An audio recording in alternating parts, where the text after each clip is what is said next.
Howdy, folks, and welcome to the Daily Coin. My name is Rory, and today is Wednesday, November the 2nd, 2016, and it is my great honor and very distinct pleasure that I welcome back to the show number one best-selling author, he's an economist, 35-year Wall Street veteran, and financial warfare analyst for the Pentagon. He also has a new book coming out that will be released on November the 15th. It is titled The Road to Ruin, The Global Elite's Secret Plan for the Next Financial Crisis. And of course, I'm talking about Mr. Jim Rickards. Jim, welcome to the show. Thank you, Rory. Great to be with you. Well, I'm certainly glad that you're here. We have a lot going on, and just in the past few weeks, we've had a lot of different things to transpire in the currency world. One that I've really been focused on is the MSDR, the new special drawing rights bond that's been issued through the IMF. The World Bank gave China the blessing to create this new bond. And I'm curious, Jim, if what your Chinese connections are sharing with you about their intent for this MSDR bond, because from my perspective, looks like that it's a way for them to possibly introduce gold into a currency system.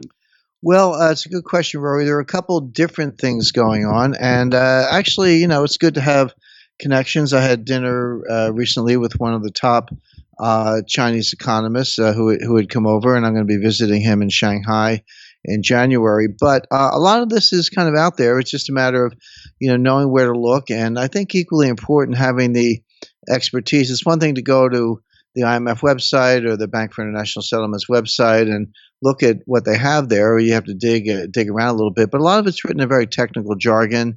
It's not plain English, so to speak. I actually, before I went to law school, I got a graduate degree in international economics from a school that many of its graduates go to the IMF. So Tim Geithner went there. So actually, sometimes I feel like a translator. I'm just taking all this jargon and turning it into plain English. But a couple things happened. They were all significant. Number one, on October 1st, the IMF included the Chinese currency, the yuan, in the basket that makes up the SDR. Now, when I say the basket, by the way, I should probably explain the SDR for the listeners. The SDR stands for Special Drawing Right. It sounds geeky and complicated, but it's not that complicated. It's just world money. Issued by the IMF. So the Federal Reserve has a printing press. They can print dollars. The European Central Bank has a printing press. They can print euros. The IMF has a printing press. They can print special drawing rights, or SDRs. And they do. There's nothing new about them. They've been around since 1969. They were most recently issued in 2009. I might have been the only person who doesn't work at the IMF who noticed, but I followed that issuance very closely.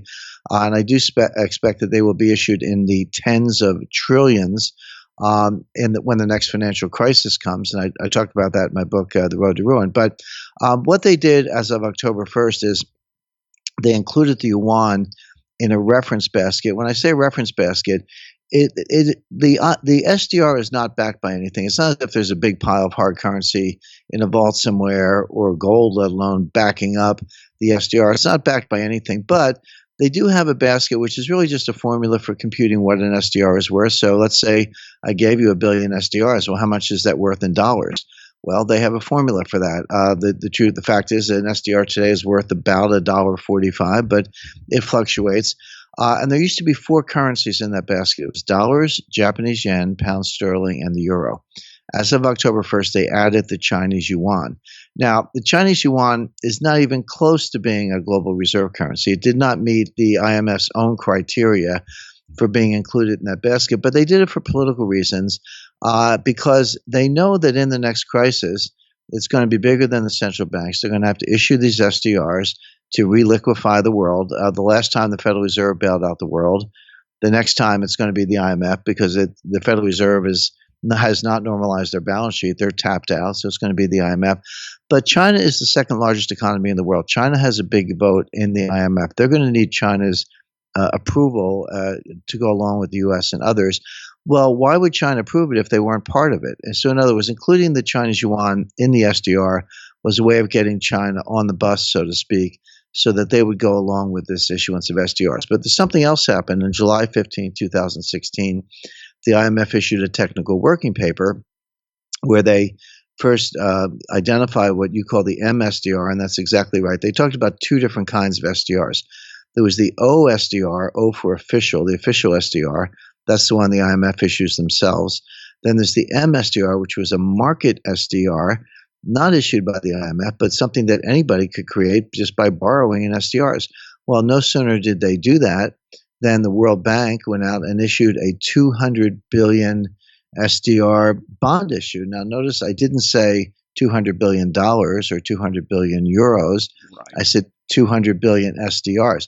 This is the beginning, because if the SDR is going to be the global reserve currency, let's say you have SDRs, you're a country and you have SDRs, what are you going to invest in? So you can't just put reserves under your mattress, or bury them in your backyard. You need investable assets. The reason the dollar dominates today in global reserve positions is not because everyone loves the dollar, but we have stuff to invest in. We have the biggest, deepest, most liquid bond market in the world. And this is why the Chinese yuan is not a global reserve currency, not even close, because there is no large liquid Chinese yuan bond market. It doesn't exist.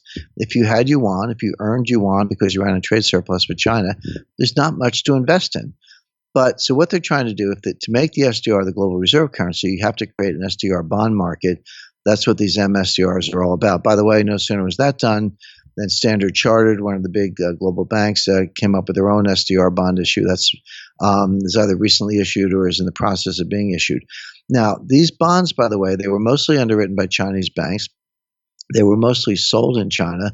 But, if you're a big U.S. institutional investor, if you're a PIMCO or Harvard Endowment, you can get some. All you have to do is call Goldman Sachs or Morgan Stanley and ask them to go find some for you in the secondary market, and you have a bid for them, and they'll find a seller and get you some. And so you can begin to accumulate SDRs in your portfolio. Now, how does all this relate to gold? Well, in one of two ways.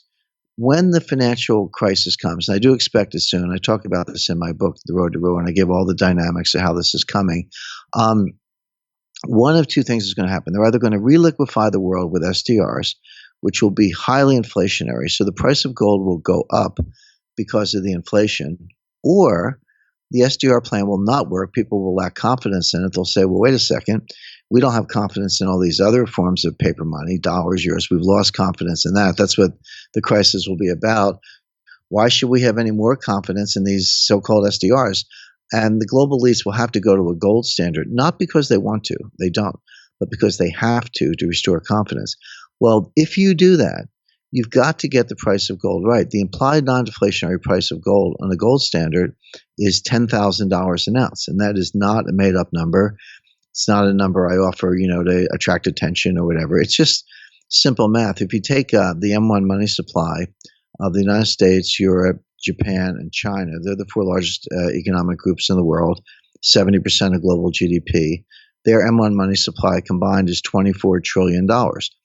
If you assume 40% gold backing, and some people say it should be 100%, that some people say 20%, that's debatable, but I assume 40%, but you can pick your own number. Well, 40% of 24 trillion is $9.6 trillion. So you need $9.6 trillion worth of gold to back up global M1 with a 40% backing. Well, there's about 33,000 tons of official gold in the world. So just divide one by the other and you come out with a number. It's about $9,000 an ounce, but it's a moving target. It'll be $10,000 an ounce by the time this all happens. If you have a lower price, and you have to reduce the money supply to stand up to the market, and that will be highly deflationary, which they won't do. So do they want to go to a gold standard? No, but they may have to. And if you do, you have to do the same math I just took you through. You've got to get to this $10,000 price. So gold is going to win either way. If they issue SDRs and people accept it, it's inflationary and gold will skyrocket. If SDRs don't work and you have to go to a gold standard, the governments are going to make the price $10,000 an ounce because that's the only thing that does not cause massive deflation. So either way, gold is going much, much higher. The IMF, who is in control of all of this, they are the world's reserve bank, for lack of a better term, and they are the central bank to the central banks, similar to the Bank for International Settlements. The BRICS nations within the IMF membership, they now have enough weight to veto a vote within the IMF the United States, I don't think is going to accept a gold-backed currency because it would ruin the dollar. It would kill the dollar just about instantly. And what is the potential for China to introduce gold? I mean, how are they, by way of a veto? I mean, as far as the BRICS nations and the EEU, the SCO, all of these nations that are aligned with China and Russia in particular, how is that? How would that play out as far as the United States, which has the biggest seat at the IMF, carries the most weight? How would that work out as far as these other nations vetoing their request to not have gold in the basket of currencies? Well, they're not quite there yet with the veto power, although they're getting close. And this is a big development I'm watching in 2017. So what we're talking about, Rory, is what the IMF calls voice or quota. That's just means votes. You know, they have, as I say, they have funny names for everything. So Yes. they talk about your voice in the IMF. It's just your number of votes.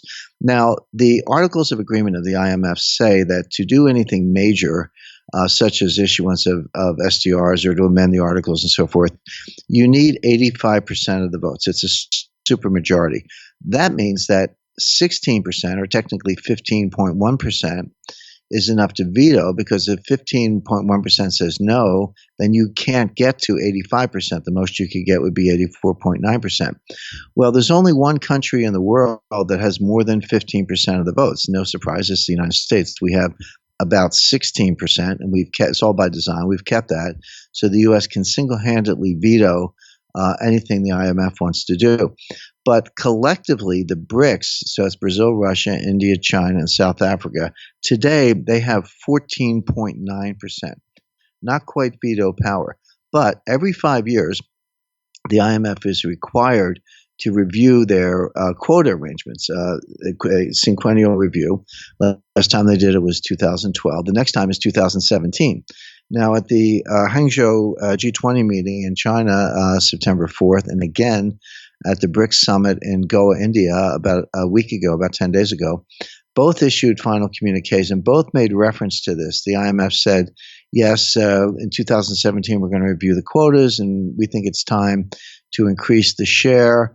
They use the phrase like important developing economies, but of course, who's more important than China, India? No, it was the BRICS. And then the BRICS said the same thing. We recognize and endorse the idea of the IMF of increasing our share of the quota in 2017. So everybody's on board. Bear in mind that at the G20 summit, President Obama was there. So this isn't going around behind the back of the United States. The U.S. is part of the G20. We're on board with this change. Now, the BRICS together are about 22% of global GDP. They are not going to get 22% of the vote, but they might get 16 or 17. In other words, once you say you're going to give them more, and they're already at 14.9, even the tiniest sliver, even a tenth of 1%, but they'll get more than that. They'll get 2 or 3%. They'll get up to 16 or 17%. And then they will have this veto power that we just discussed. So then flash forward to the next financial crisis, and you can see that coming. You're going to need a vote to reliquefy the world with SDRs. And the BRICS, if they act collectively under the leadership of China, will be in a position to veto that decision. But they won't veto it. They'll go along with it, provided that the SDR becomes the benchmark reserve currency. What that means is the end of the petrodollar deal. From then on, oil will be priced in SDRs. Major corporations will be priced in SDRs. There'll be a rapid expansion of the SDR market. Just 2 days ago, the IMF issued a call they came up with a panel of experts, including Barry Eichengreen at Berkeley University and others, University of California at Berkeley, and others, Claudio Barrio at the Bank for International Settlements, Ted Truman at the Peterson Institute. I mean, it's a list of names, you know who they are, to study the expanded use of SDR. So all this is happening. This is coming down the road. You can see it in many, many respects. None of this by itself has anything to do with gold. As I say, the central banks don't want a gold standard. My point is that they may not have a choice. And even if they don't go to gold, the inflationary impact of SDRs will take gold a lot higher just because of inflation. I mean, it's what happened in the late 70s and early 80s. So gold's going to go a lot higher one way or the other. Certainly, if there is a gold standard, if you have a gold-backed SDR, I wouldn't rule that out. I mean, that's not their first choice, but they may come around to that. You're going to have to make gold a lot higher in dollars because otherwise it's deflationary. You'll defeat the purpose. It seems like that gold is going to have to come to the table at some point because there was an account that was set up, I believe it was in 1973 or 74. I just spoke with Willem Middelkoop about this just a few weeks ago, and he did an extensive paper regarding this new, or not new, but the potential for this fund to be activated that would include gold in it in order to smooth out the transition from the US dollar being world reserve currency to the SDR playing its role at the world reserve currency stage. How do you see that happening? And if so, would that take gold away from the citizens, or what impact would that have on the citizens, on individuals like you and me? Yeah, well, look, gold is at the table. I mean, gold is part of the reserve positions. The IMF tried to make it go away in 1974, but the French opposed it. The French stood up and insisted that gold be kept. By the way, the IMF itself has 3,000 tons of gold. If gold is so worthless and gold is not part of the monetary system, why does the IMF have 3,000 tons? Why does the United States have 8,000 tons? You know, China secretly has acquired, no one knows the exact number, but a reasonable estimate would say 4,000 to 5,000 tons. Russia bought 20 tons of gold in September alone. They report monthly. They've tripled their gold reserves in the last 7 years. So they've gone from about 600 tons to 1,700 tons. And they're still adding more. Even when their reserve position was being drawn down, when the price of oil collapsed in late 2014, 2015, and Russia was the victim of economic sanctions and the reserves were disappearing.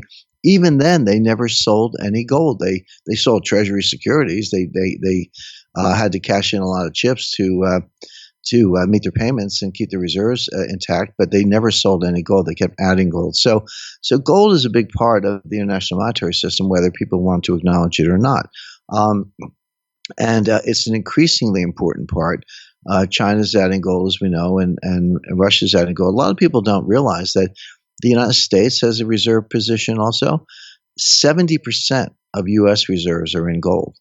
You know, we disparage gold and badmouth gold all over the world, but 70%, that's the highest percentage of any country in the world, to my knowledge. I mean, even Russia they have a significant percentage, but a lot of these other countries are kind of 14, 15, 20% at the most. China's only about 2%, by the way. They've added thousands of tons of gold, but out of $4 trillion, they maybe have, say $100 billion in gold out of $4 trillion. It's closer to $3 trillion now. It's come down a lot in the past year, but their reserves are down from $4 trillion to $3 trillion, but they only have about $100 billion worth of gold. So as a percentage of reserves, it's small, but the United States is 70% in gold. So gold's there. No one will admit it. No one wants to acknowledge the 500-pound gold gorilla in the room, but you're right, it's there. And as I said before, do they want to go to a gold standard? No, but they might find they have no choice. They might find that so much confidence is lost. There's such panic in the next crisis that all the monetary tricks no longer work. Even the SDR trick, which, you know, if it works, it's only because people don't understand it. But I think we're explaining it to our listeners right now. It's not that hard to understand. And if none of that works, then you're right. They will go to a gold standard. And the minute you do that, the minute you talk about gold as money, you have to do that math. You have to say, well, okay, how much paper money is there? How much gold is there? What percentage backing do I want? It's not calculus. This is 8th grade math. And that's how you get to the $10,000 per ounce price. It's pretty straightforward. Pretty simple. Yeah, I like exactly.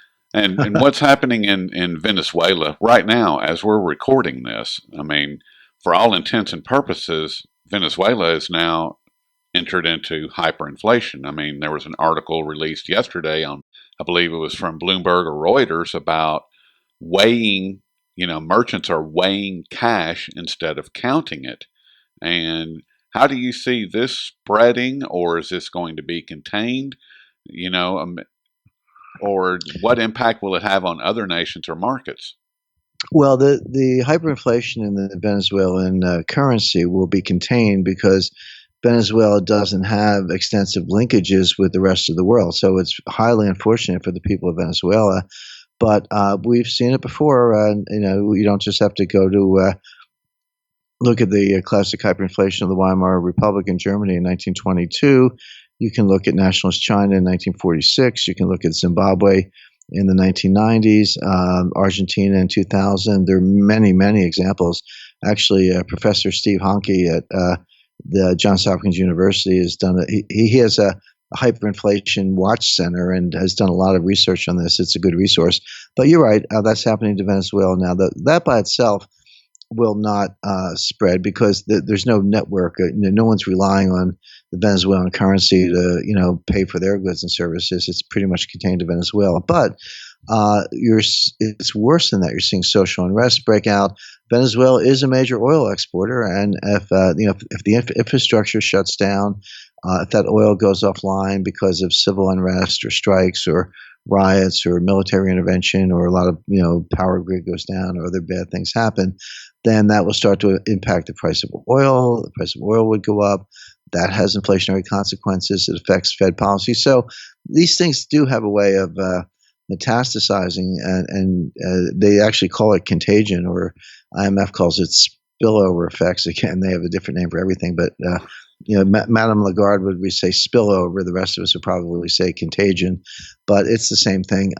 So the currency itself is contained, but the second order effects could spin out of control, and it is potentially very troubling. I agree. Yes, and the oil market, that's what I was getting at, is that they are a major oil exporter, and that could impact the market. So I appreciate you touching on that. And last question, Jim, and then I'll let you get back to your afternoon.